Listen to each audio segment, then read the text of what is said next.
The Socio-Economic Rights and Accountability Project, SERAP, has called for more citizens' engagement and participation in the fight against corruption in Nigeria. The anti-corruption agency made this call in Lagos at a town hall meeting organized in collaboration with UKID to sensitize and encourage citizens to participate and embrace the war against corruption. Executive Director of the agency, Adetokunbo Omumuni, said the town hall meeting became necessary because SERAP had realized that the anti-corruption fight would not go far without Nigerians becoming involved in the process. The fight against corruption in Nigeria has been at the forefront of President Muhammadu Buhari's agenda since he assumed office in 2015, but the menace often seemed like a hard nut to crack. In response to the ever-changing trends in anti-corruption engagement in Nigeria, SERAP at this town hall meeting has now launched an anti-corruption survey report.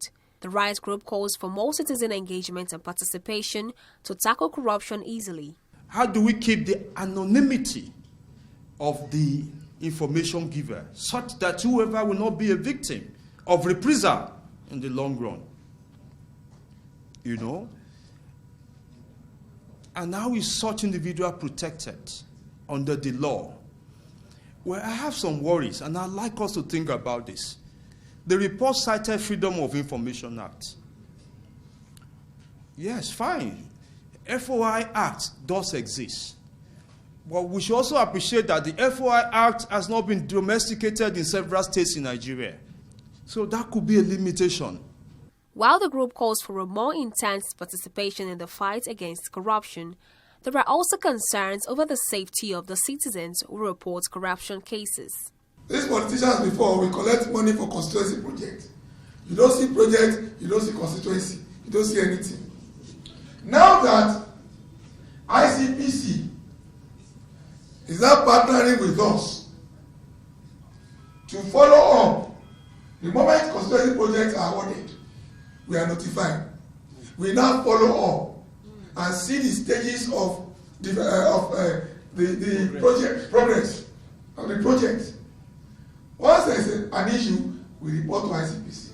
You know, now, those projects have been awarded, contracts have been awarded long ago. Contractors are now back to site because the institution set up to fight corruption and working.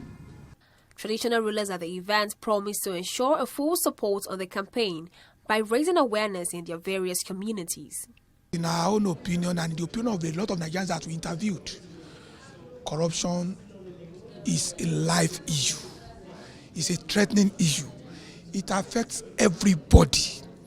And it is what, in our own opinion, is not making Nigeria move forward. At large, we have artisans in the community.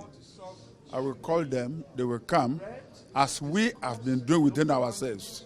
Because we were very formal within ourselves. There was no problem. They enjoyed me, and I'm also enjoying them because of good relationship within us. I will even call the Hausa leaders because we have Serikis that are ruling the Hausas. So I will call them, I will inform them so that we sit down together, rub our minds, and get the root of how corruption could be a bit relieved. In the latest Transparency International rating, Nigeria was ranked 146 out of the 180 countries that were surveyed worldwide on the Corruption Perception Index.